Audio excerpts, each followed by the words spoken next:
What's up, everybody, and welcome back to another episode of Lockdown 23-1. Today I'm making this episode because someone in my live stream right before this video asked me, how do you cope with someone that that has passed away that you love? Okay, I'm going to tell you that, and I'm also going to be telling y'all how I walked in on my brother, passed away, how I tried to save his life, and it just wasn't happening. It's a very crazy story, wild story, and I believe everyone should hear it. And, you know, the drugs out there is ridiculous. Okay, let me just say this before I tell the story, okay? The drugs out there, if you don't recognize what's going on, I'm gonna open up your freaking eyes right now, okay? Let's just say, a lot of people out there think marijuana's cool. Yeah, it's cool. It's cool to smoke a little bud. It's relaxing. You know, this, that, and the third. It's a lot healthier than cigarettes, but at the same time, I don't know if you've ever scraped a bong before and tell me all that black stuff in it is healthy. I don't think so. It's the same stuff that's going up in your lungs. I don't care how much water or ice cubes you put in that bong. That smoke is going to cause cancer, regardless. I don't care how many times you say it's healthier. It's not healthy. It's not. Anything you're inhaling like that is not healthy. But what I'm trying to say here is, look at weed 60 years ago. It wasn't nothing like the weed we have now. You ain't got uppers, sativas, and downers, whatever other stuff is called, okay? Listen, I'm here to tell you, weed, okay, weed is genetically produced, okay? This weed that you're smoking nowadays ain't the natural weed just be growing out in the forest, okay? It's not. It's just not. This is genetically enhanced marijuana. And also, heroin and stuff like that, it's becoming mixed with fentanyl, okay? Just let me say this to y'all, man. 50 years ago, drugs were nothing like it is now. Another 50 years from now, I can guarantee every last bit of marijuana is going to be laced with something. It's going to be laced with some kind of other ingredient, okay? Just like cigarettes, I'm sure they'll add a couple chemicals later down the road for cigarettes. Same with heroin, it'll be mixed with fentanyl heroin, and then it's a new drug that nobody ever knew about, and it's there, okay? There's drugs hitting the streets right now that's making people into zombies. You might think it's just viral videos of fake stuff, but it's not. It's real drugs out there driving people insane. I mean, you know, they got angel dust, they got embalming fluid. It's a lot of stuff out there. Now, my brother's drug of choice was heroin, and it was definitely mixed with fentanyl, okay? Horse tranquilizer, whatever you want to call it. But let me go ahead and show you, now that I got that out the way, just remember, drugs over time are just going to get worse and worse, and they're going to mix more and more stuff in it. So even the weed that you think is super safe, you never know what you're going to be buying if you're buying it from the street corner, okay? I mean, they are spraying weed nowadays with bug spray. Yeah. Okay? Trust me. And trust me, I loved weed growing up, man. I loved it. I got it tattooed on my back. Trust me, man. Just mark my words. 50 years from now, if I'm passed away, someone's going to hear this video and remember me. Same way with the biracial people in prison. Trust me. Mark my words. Anyways, I'm going to show you all a picture of my brother Mike. This is him with his son, not too long before he passed away from heroin. As you can see, he just looks like a surfer guy, you know, someone cool, wearing some dragonfly shades. You know, he just doesn't really look like a heroin addict, man, you know. And he wasn't, you know. The majority of my life, he didn't do no drugs at all. I mean, he was a role model to me. He taught me a lot of stuff, man. You know, both my brothers have, and I've learned from his mistakes, because he was more of a black sheep like me. He did a lot of bad stuff. Not really bad stuff, but you know, he was in the street life a little more than my other brother. But you know, he's gone now, and I'm gonna tell you a story on how I found him. It is truly sad, okay? My brother, he was full of life. He was still very young when he passed away, but he was going downhill, okay? I was in prison when he really snagged this habit, and I didn't know the extent of what was going on with him. I didn't hear too much. No one ever really told me too much about it. But when I got out of prison, it was in October okay? And I moved into the house with my wife, and the house was one big house, and it was cut down the middle. It was like a duplex, and my wife stayed on one side, and directly go out the back door and into the next back door was my parents' house. And my brother, at the time when I came home from prison, he was living with my parents. The downward slope of just everything falling apart for him was happening while I was in prison. Okay, he didn't have no license because he didn't have really too many felonies or anything like that, but he had a lot of driving charges. This man would drive unsuspended all the time, and speeding and whatever else. Into driving, you name it, he did it. And his license was pretty much gone forever until he paid all his fines. And he had 2 baby mothers. He was paying child support for 3 kids, 2 kids, and it was just a downward spiral. So he was living with my parents, and I came home from prison in October. Let's fast forward it. We're gonna fast forward it to January, okay? And I kind of figured out by January that he was doing drugs, dope, but I had no idea the extent of what I was going through, because he didn't seem like it, okay? And I've had homeboys my whole life that was addicted to heroin, okay? I've seen it close up and personal, but my brother was just, it wasn't sinking in with me that he was doing heroin, man. Just not like that, you know what I mean? So anyways, it was October when I got out of prison, and we fast forward to January. That's when he passed away. I remember it was January because I was waiting for the very first episode of the remake of X-Files to come out. Wonderful show. I still watch it to this day. They got the original cast.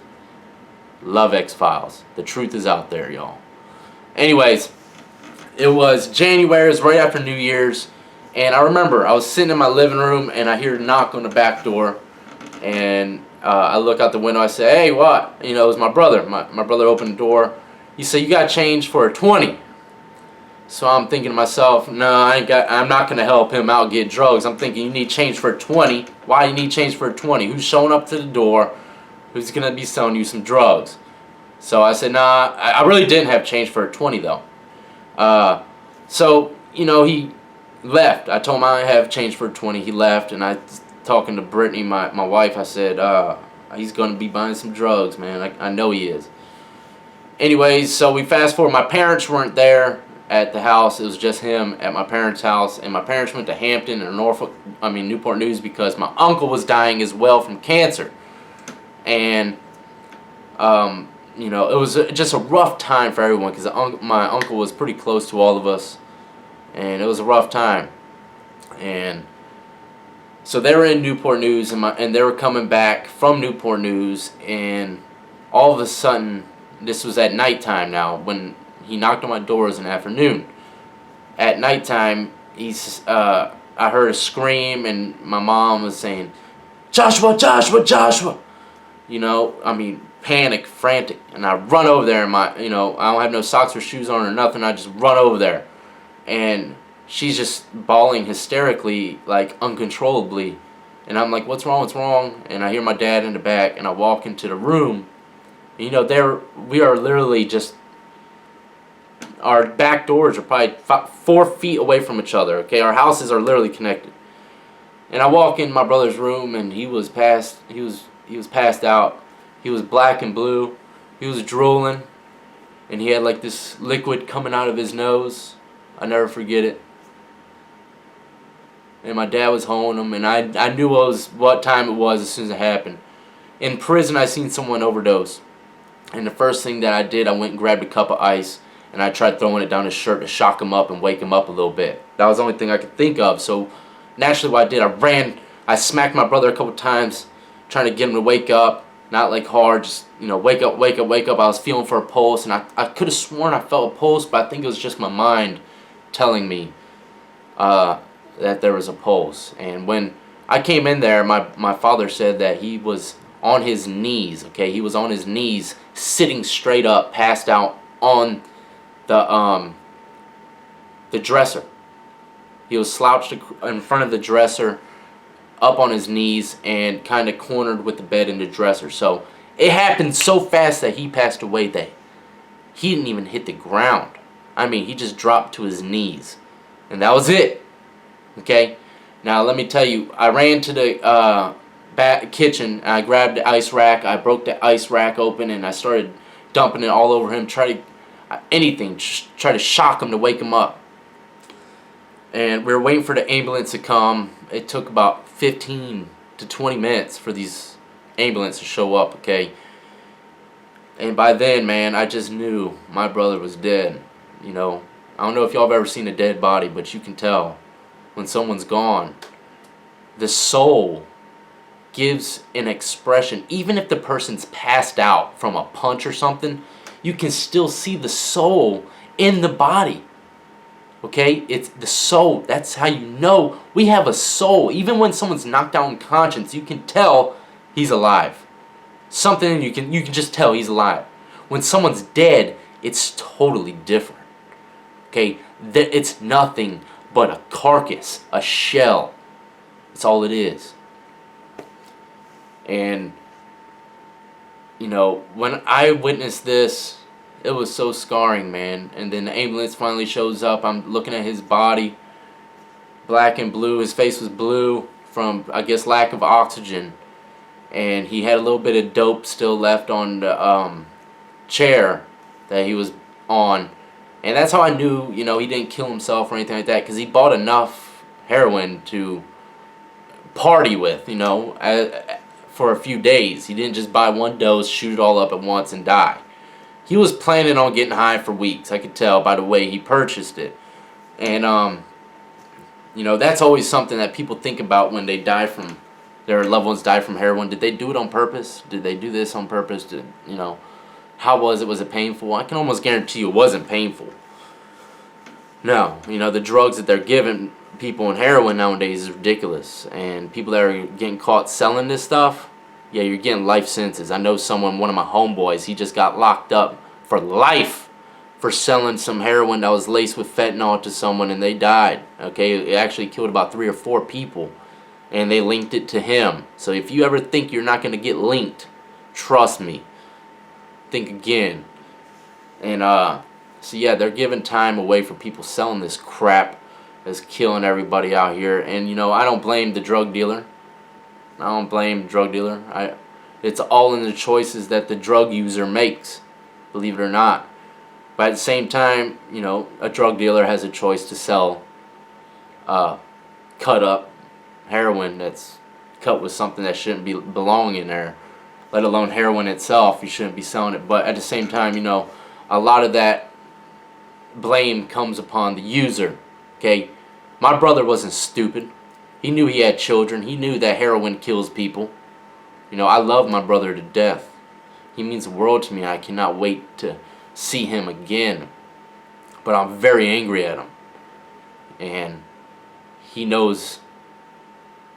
He knew better, man. I knew better. Okay? I knew better than to touch that crap. Anyone that opens up and touches that crap has got to be a complete moron. Okay? Even though I smoke cigarettes and stuff like that. Cigarettes might kill me, but they ain't going to kill me like that. Nah, it ain't going to kill me like that. Not like heroin. When you do heroin, you're in cocaine and ecstasy and all that stuff. You're running the risk of dying literally on the spot. That's a risk that you're about to take. Is that if you do this once, you could possibly die right then. You know what I mean? Just like bungee jumping and stuff like that. You're taking a risk, bro. Just because stuff don't happen to a lot of people, it doesn't mean it ain't going to happen to you. And I can almost assure you that my brother had no idea this was going to happen to him. He didn't. I know for a fact. But, yeah, that's how I walked in on my brother passed away. Okay? And it wasn't even that day that hurt me the most. It was seeing his body at the viewing. It's really remarkable. You know, the hair and everything still grows after you die. It's like his hair grew longer. And it was so weird seeing my brother like that, man. Someone that I slept with on bunk beds and crazy stuff like that. It's just crazy, man. It's crazy, and I don't even like to talk about it too much because it's painful. But people need to hear this stuff. They really do. And you know, was one of those I'm in one of those families where you would never think something bad would happen to it like that. You know what I mean? God-fearing family. You would never think in a million years that something dramatic like this would happen to your family. But then again, boom, it happens. Even with car crashes and DUI crashes. Your child could be dead in an instant because of a drunk driver. Don't ever think something ain't going to happen to you. Just like I always say, don't ever think you can't be touched. Because that's a problem with people nowadays. They think they're their own gods. They think that the world revolves around them. It doesn't. You are sadly mistaken to think the world revolves around you. And if I give you any kind of input in any of my videos, it's always, the world is big. And anything can happen to anyone at any time. Anytime, man. That's why I strongly urge for y'all to find the right God to believe in.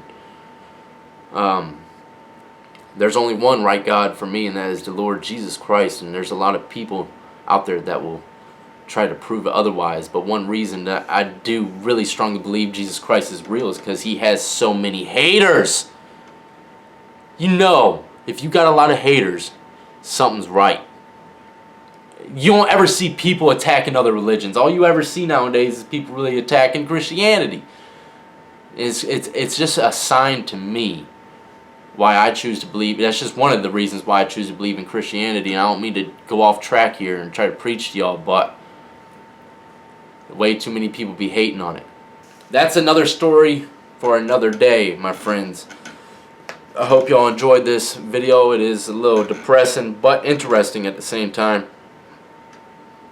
And I hope someone learned from it.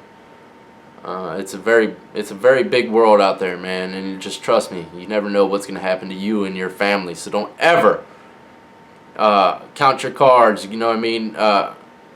Really, just be satisfied with life in general. You don't need drugs. You don't need drugs. You can be happy without them. That's the truth. Just drink some coffee, man. Drink some coffee. Take an aspirin if your head hurts. Something like that. Anyways, until next time, I love every last one of y'all, man. And rest in peace, Mike.